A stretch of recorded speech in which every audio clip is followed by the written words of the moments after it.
کے رسول کے حکم پر اپنا تن، اپنا دھن، اپنا من سب لٹا دیں گے۔ یہ ہے مقصد روزہ۔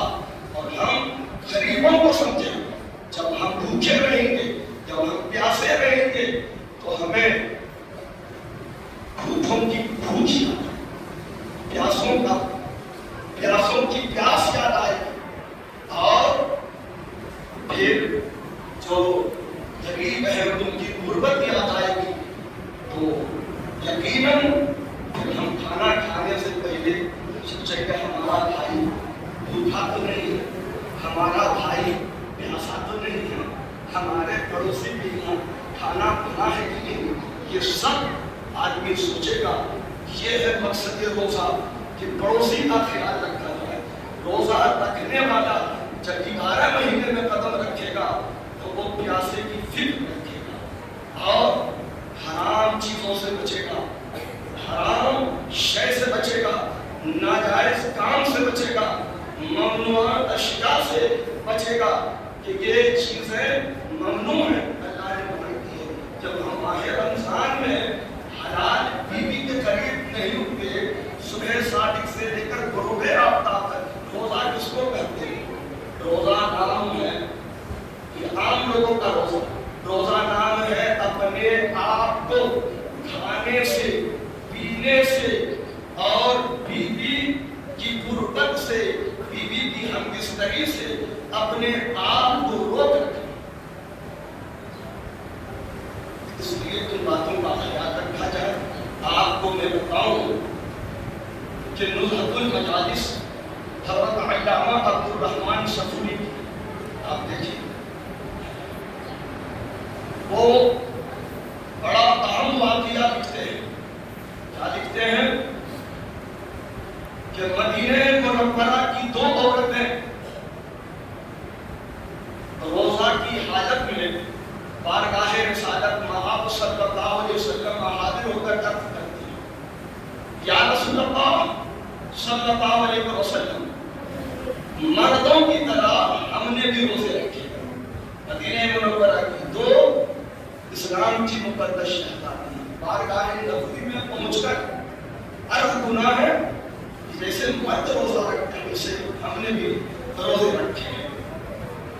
غیر کا رسول اعظم صلی اللہ علیہ وسلم نے ارشاد فرمایا، تم نے روزے رکھے اور حال یہ ہے کہ تم نے تو گوشت کھا لیا۔ اللہ اکبر۔ حضور صلی اللہ علیہ وسلم نے فرمایا تم نے تو گوشت کھا لیا۔ وہ گھبرا گئی، عرض کیا یا رسول اللہ صلی اللہ علیہ وسلم، ہم نے کچھ بھی نہیں کھایا۔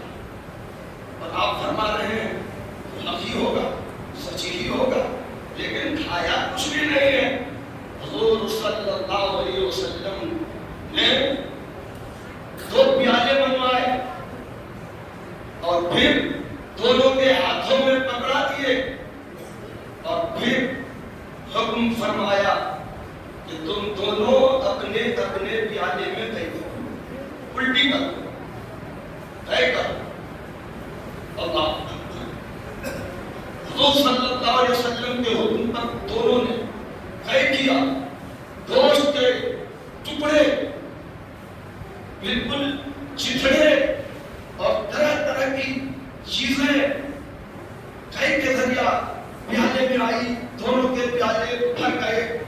اور آپ اکبر کے پریکٹیکل زندگی، دونوں اپنے اپنے پیالوں میں طے کر کے اور پھر عرض کیا یا رسول اللہ، یہ تو آپ نے دکھا دیا۔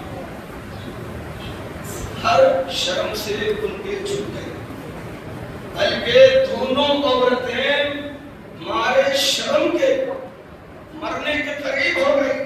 ان کی آنکھیں باہر ہونے لگی، بے چین بے قرار ہو گئی۔ کہا یا رسول اللہ، ہم نے تو کچھ نہیں کھایا، لیکن آپ نے ہمارے ہاتھوں میں پیالے دیے اور طے کروایا، طے میں گوشت کے ٹکڑے نکلے، تو ہم تو مجرم ہیں۔ اللہ اکبر۔ حضور صلی اللہ علیہ وسلم نے معاملے کو سمجھاتے ہوئے غیب کا پردہ اٹھاتے ہوئے رسول اکرم صلی اللہ علیہ وسلم نے ارشاد فرمایا تم دونوں نے حلال چیزوں سے روزہ رکھا. غور سے سنو, تم دونوں نے حلال چیزوں سے روزہ رکھا, انکار نہیں ہے. کھجور سے, پانی سے, حلال غذا سے تم نے سحری کی روزہ رکھا, لیکن عالم کیا رہا؟ تم کھانے پینے سے تم نے پرہیز بھی کیا, مگر حرام چیزوں سے تم نے روزہ افطار کیا. یا رسول اللہ, ابھی تو افطار کیا ہی نہیں ہے, ابھی تو ہم روزے کی حالت میں, اور آپ فرما رہے ہیں کہ حلال سے روزہ رکھا, حرام سے افطار کیا. تو حضور صلی اللہ علیہ وسلم نے ارشاد فرمایا کہ تم دونوں بہنیں بیٹھ کر اپنے بھائی کی غیبت نہیں کیا, بھائی کی غیبت نہیں کیا, اپنی بہن کی غیبت نہیں کیا. تم بیٹھی روزے کی حالت میں, تمہیں تقویٰ کی زندگی اختیار کرنا تھی, لیکن تم نے ایک دوسرے کی غیبت اور چغلی کی. اور تمہیں معلوم نہیں کہ اللہ تبارک و تعالیٰ نے قرآن پاک میں کیا فرمایا. حضور صلی اللہ علیہ وسلم نے ارشاد فرمایا اس ذات کی قسم جس کے قبضہ قدرت میں مجھ محمد کی شان ہے, اگر یہ تمہارے پیٹوں میں رہتا, یہ غیبت جو گوشت کی شکل میں, فرمایا اگر یہ تمہارے پیٹوں میں رہتا تو یاد رکھو تم دونوں کو آگ کھاتا, تم دونوں کو آگ کھاتی اور تم بچا نہیں پاتے اپنے آپ کو. فرمایا اسی لیے میں نے کئی تم دونوں سے کرا کے, اور وہ جو عذاب تم پر مسلط ہونے والا تھا غیبت چغلی والا, اس عذاب سے میں نے تم دونوں کو بچا لیا. شرمانے کی ضرورت نہیں, توبہ کرنے کی ضرورت ہے. فرمایا دیکھو اللہ تبارک و تعالیٰ نے قرآن پاک میں کیا فرمایا, وَلَا يَبْتَغْ بَعْضُكُمْ بَعْضًا أَيُحِبُّ أَحَدُكُمْ أَن يَأْكُلَ لَحْمَ أَخِيهِ مَيْتًا فَكَرِهْتُمُوهُ وَاتَّقُوا اللَّهَ إِنَّ اللَّهَ تَوَّابٌ رَحِيمٌ. سنو, رب کا فرمان ہے کہ ایک دوسرے کی غیبت نہ کیا. اس لیے قرآن میں ہے اور غیبت بڑا گناہ ہے. ہم جہاں چاہتے ہیں جس چیز چاہتے ہیں غیبت کرتے ہیں. رمضان میں بھی ہم پیچھے نہیں ہٹتے, تو اللہ نے فرمایا ایک دوسرے کی غیبت نہ کیا کرو. کیا پسند کرتے ہو, کیا پسند تمہیں کرنا ہے کہ تم میں سے کوئی شخص اپنے مردہ بھائی کا گوشت کھائے. قرآن میں أَيُحِبُّ أَحَدُكُمْ, کیا تم میں سے کوئی پسند کرتا أَن يَأْكُلَ لَحْمَ أَخِيهِ, کہ اپنے بھائی کا گوشت کھائے. مردہ, اپنا مردہ مرا ہوا کوئی کھائے گا؟ بولیے فَكَرِهْتُمُوهُ, اللہ نے فرمایا تم اسے مکروہ اور ناپسند سمجھتے ہو, اور ڈرتے رہا کرو اللہ سے, بے شک اللہ تعالیٰ بہت توبہ قبول کرنے والا اور ہمیشہ رحم کرنے والا ہے.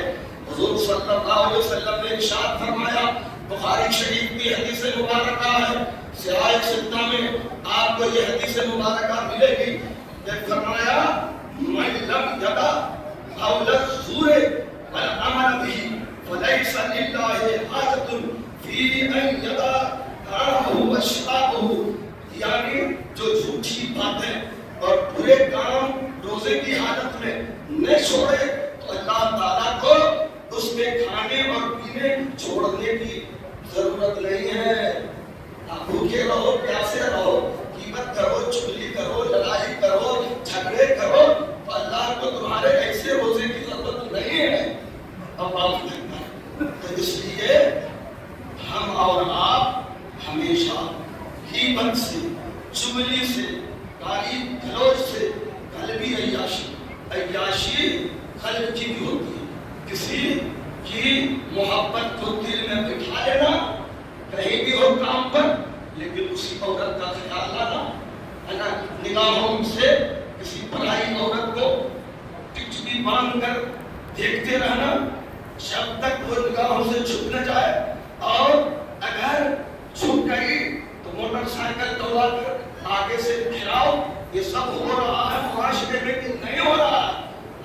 آج مسلمان بدنام ہے اپنی بدعمالیوں کی وجہ سے، اپنی عیاشیوں کی وجہ سے، اپنی برائیوں کی وجہ سے۔ مسلمان آج بھوکمری کے دہانے پر کھڑا ہے، کیوں؟ اس لیے کہ مسلمانوں نے اللہ اور اس کے رسول کا حکم چھوڑ دیا ہے۔ کوئی دیش میں کتنے روزے ہوں گے، ان سے باتیں کروا کے باہر تو ایسی لمبی چوڑی قرآن حدیث کی باتیں کریں گے، اور آکسفورڈ یونیورسٹی نے تو انہیں مفت کا مفتی بنا دیا کہ دیکھیں گے نہیں کہ کون سی بات قرآن سے ملتی ہے اور کون سی نہیں ملتی ہے، پر دیکھا مزاج میں یہ اچھی لگ رہی ہے، اگرچہ وہ قرآن کے خلاف ہے، حدیث کے خلاف ہے، اسے آگے بڑھا دیتے ہیں۔ ایک بھی تمہارے معاشرت سے اگر گمراہ ہو گیا، اس کا عقیدہ بگڑ گیا، تو تم مولائی کہتے رہو گے، تمہارا کوئی اچھا حشر نہیں ہوگا۔ سیدۃ النساء العالمین، سیدہ طیبہ طاہرہ، جن کے والد نور اور خود سیدہ فاطمہ نور، جن کے شوہر نور، جن کے بیٹے نور، اس سیدہ فاطمہ زہرا کے لیے اللہ نے جنت سے جوڑے بھیجے، حسن حسین کے لیے جنت سے جوڑے بھیجے، اور جب موت کا وقت آیا تو پھر موت نے سیدہ فاطمہ زہرا کو بھی نہیں چھوڑا۔ حضور صلی اللہ علیہ وسلم کے وصال باکمال کے وقت آپ رو رہی تھی، بلک رہی تھی، حضور صلی اللہ علیہ وسلم نے آپ بیٹی فاطمہ آگے آپ آگے بڑھی، آپ نے کان میں کچھ فرمایا تو مسکرانے لگے۔ ہماری ماں جن کی نسل سے ہم صدیقی ہیں، سیدنا صدیق اکبر کی نسل سے ہے، الحمدللہ انہیں کی شہزادی مصطفیٰ جان رحمت صلی اللہ علیہ وسلم کی چہیتی بیوی، جن کی گواہی طہارت اور پاک دامنی کی اللہ نے قرآن پاک میں دیا ہے، وہ سیدہ عائشہ رضی اللہ تعالی عنہا پوچھتی ہیں، اے فاطمہ ابھی تو آپ رو رہی تھی اور پھر آپ مسکرا رہی ہیں، کیا معاملہ ہے؟ کہا امی جان میں بتا دوں گی لیکن ابھی نہیں۔ اچھا بتا دے گی؟ کہا ہاں۔ حضور صلی اللہ علیہ وسلم کا وصال ہو گیا، اور اس کے بعد جب فاطمہ الزہرا اپنی والدہ ام المومنین حضرت عائشہ صدیقہ رضی اللہ تعالیٰ عنہا کی بارگاہ میں پہنچی، بتایا کہ امی جان میں رو رہی تھی، میں اپنے پاپا کے بغیر کیسے جیوں گی؟ جب ہم جاتے تھے میرے ابو رسول اللہ صلی اللہ علیہ وسلم کھڑے ہو جاتے تھے اور اپنی گدی پر مجھ فاطمہ کو بٹھاتے تھے، میرا ہاتھ میری پیشانی میرے ابو چومتے تھے، اور حسن اور حسین اگر رو جاتے تو آتے اور فرماتے عائشہ اے فاطمہ حسن اور حسین کو مت رلایا کرو، ان کے رونے سے تو فرشتے بھی روتے ہیں۔